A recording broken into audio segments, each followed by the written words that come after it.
여러분, 여기는 눈치채셨겠지만 여기 분당 심리상담센터 마주하기에 집단실인가요? 상담실입니다. 네, 상담실에서 저희가 또 다른 장소에서 촬영을 하는데요. 우리 이제 앞에 4번째 사례까지 막 열심히 달려와서 40대 고민까지 해결이 된 것이죠. 그래서 이제 5번째 사례는요, 아이에 대한 사례인데, 이 아이가 이것저것 관심은 많은데 한 가지를 깊게 하지 못하고 재능이 없는 것은 아닌 것 같은데 뭘 잘하는지 모르겠다. 그래서 지금부터 방향을 잡아줘야 할 것 같은데 괜히 잘못 이끌까봐 걱정된다라고 하셨어요. 근데 아이가 초등학교 3학년이에요. 너무 이른 걱정 아닌가 싶기도 한데 선생님들 의견이 궁금하네요. 그러면? 근데 이게 네. 아이의 고민이에요? 부모의 고민이에요? 부모님의 고민이신 거죠. 아이가 재능도 많고 관심도 많은데 한 가지를 깊게 하지를 못해서 뭘 잘하는지 이제 엄마가 모르겠다는 것이에요. 그래서 지금부터 이 아이에 대한 방향을 잡아줘야 되겠다라는 게 이제 부모님의 이 고민인데, 진짜 단도직입적으로 얘기하면 절대로 그러지 마시라라고 얘기해주고 싶어요. 우선 왜냐면 맞아요. 이 아이가 지금 초등학교 3학년 이제 10살인데 지금부터 무슨 방향을 잡는다니 이게 말이 되는 소리인가. 근데 요즘에 그 의대 가기 위해서 또 초등학교 때부터 대치동에 학원도 다니고 막 이런단 말이에요. 그러니까 다 아이를 버리는 그래요? 선택들을 하고 있다고 봐야죠. 직업적으로 좋을 수 있지만 그게 그 아이의 인생에 정말 심리적으로 그 아이의 인생에 도움이 될까? 글쎄요, 그건 찬성 못할 것 같아요. 저는 양심상 지금 10살이면 선생님의 양심상이 아니면 아이의 정말 발달상이? 둘 다죠. 그러니까 둘 다예요. 아이의 발달을 중점으로 두고 봤을 때는 제 양심상 그 부모님처럼 방향을 잡아달라고 하지 못할 것 같아요. 그렇지. 저를 위해서가 아니고 아이를 위해서. 우선 이 아이가 너무 좋아요. 잘하는 것도 많고 관심도 많대잖아요. 그럼 이 아이가 그만큼 역량이 충분한 아이로 봐야 되고, 그리고 좋아하는 게 없거나 관심이 없으면 오히려 더 걱정인데 관심이 많아요. 그렇다면 방향을 잡아주는 게 아니고 아이가 여러 가지 다양한 경험을 통해서 자기의 방향을 잘 잡아갈 수 있도록 옆에서 도와줘야죠. 그게 방향을 잡아주는 게 도와주는 게 아니고 아이가 그렇게 찾아갈 수 있도록 여러 가지 경험과 관심 분야를 해볼 수 있도록 하는 게 지금 단계에서는 좋은 발달 과제 아닌가요? 이게 부모가 원하는 것이냐 아이가 원하는 것이냐, 그러면 저는 여쭤봐요. 도대체 어떤 아이로 키우고 싶은 거냐? 공부 잘하고 좋은 직장 갖는 아이로 키우고 싶은 거예요. 그렇게 살 괜찮은가? 괜찮죠?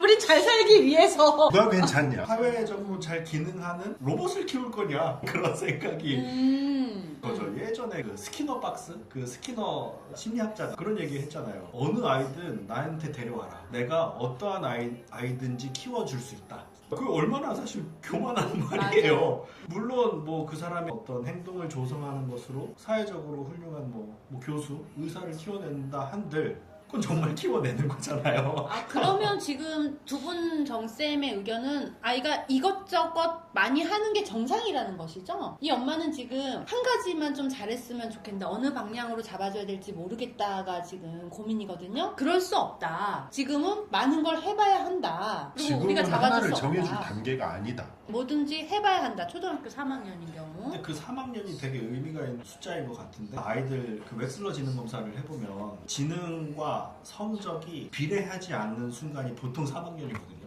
지능이 높은 아이들이 공부를 아무것도 하지 않아도 성적이 잘 나오는 기간이 3학년까지 교육과정상. 그 넘어가면 지능이 높아도 실질적으로 노력을 해야 성적이 나오는 단계에 접어드는 것 같거든요. 왜냐면 그 아이의 어떤 인지적 장점이 무엇이냐, 이 아이가 어떤 것에 좀 특화되어 있느냐를 좀 알 수는 있지만, 저는 사실 이 질문을 딱 받았을 때 부모가 정말 많이 불안하구나. 사실 저는 그런 생각이 많이 들었어요. 아이가 불안한 게 아니라 부모가 불안하구나. 이 부모님은 이제 선택에 대한 책임감이 있는 것이죠. 부모님의 결정의 부담. 하지만 그건 부모님의 불안이라는 것이죠. 물론 가만 놔두면 잘하진 않죠. 가만 놔두는 게 방치라면 어렵다. 그럼 어떻게 지 해야 인생 돼? 지가 해야지 뭐 이거라면 노인데. 어떻게 하면 좋아요? 전에 어떤 학술 대회에서 미국 상담 전문가가 얘기하셨던 얘기가 좀 떠오르는데, 네. 상담사의 역할이 무엇이냐 얘기할 때 그런 비유를 들었어요. 아이가 어떤 케이지에 들어있고 그 케이지에서 아이가 나오려고 할 때 어떻게 대처할 것이냐. 그러니까 문제 상황에 처했을 때 그 문제 상황을 어떻게 극복하도록 도와줄 것이냐 음흠. 라는 거죠. 근데 이 케이지 안에 있는 애를 이렇게 부모가 들어다가 이렇게 꺼내주는 것이 정말 좋은 것이냐 라는 질문을 하시더라고요.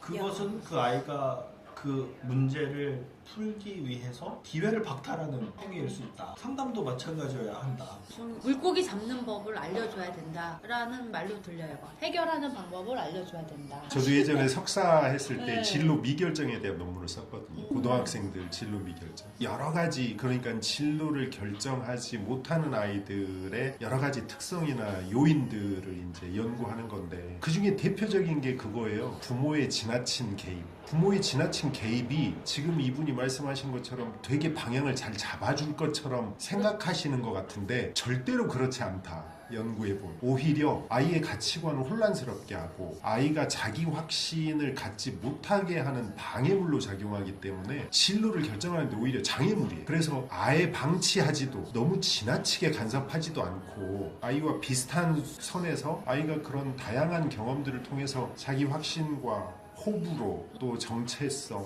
이런 것들을 찾아가고 탐색할 수 있도록 다양한 기회를 제공해 주는 그것에 대한 피드백이나 지지 이런 것들을 해주는 게 부모의 역할이지 강아지 데리고 산책하는 식으로 아이의 진로를 결정하는 건 큰 오류다. 그렇죠.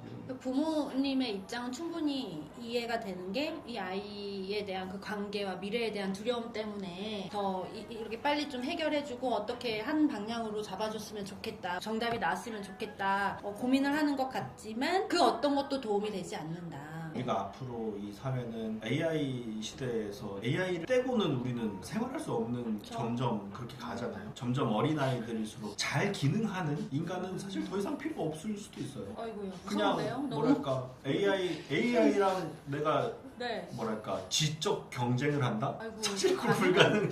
불가능하죠. 네. 그래서 이 시대에 정말 필요한 인재상은 질문할 수 있는 자거든요. 많이 화가 나는 질문이다라는 부분이에요. 엄마의 두려움과 엄마의 그런 걱정, 갈등으로 아이를 망치지 말아라. 이런 분들이 오시면 아이의 진로를 위한 상담을 할 게 아니고 부모의 정서에 대한 상담을 해야 된다. 내 불안이 뭔가 도대체 내 나는 방향을 잡아줘야 한다고 압박을 느낄까 이런 걸 다뤄야 한다고 생각해요.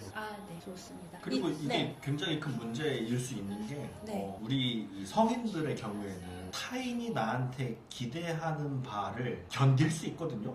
너가 저렇게 좀 해줬으면 좋겠어. 우린 그걸 현실적으로 판단할 수 있는 능력이 있잖아요. 네네. 근데 아이들은 없어요. 부모가 너 그렇게 좀 해봤으면 좋겠어 라는 요구에 거절할 수 있는 힘이 없거든요. 부모가 기대하는 바대로 아이들은 사실 훨씬 더 치명적으로 흘러가게 되고 그 영향에서 자유로울 수 있다. 내가 아이에게 어떠한 기대를 갖는가를 점검해 보는 건 너무너무 필요한 일인 것 같아요. 여기까지 하고 다음 사례도 또 비슷한 사례예요. 다음 사례는 이제 성적과 연관되기 때문에 다음 사례로 넘어가 보도록 하겠습니다. 이 사례도 댓글을 좀 남겨주세요. 많은 부모님들의 의견도 많이 궁금하네요.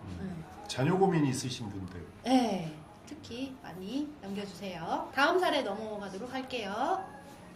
안녕.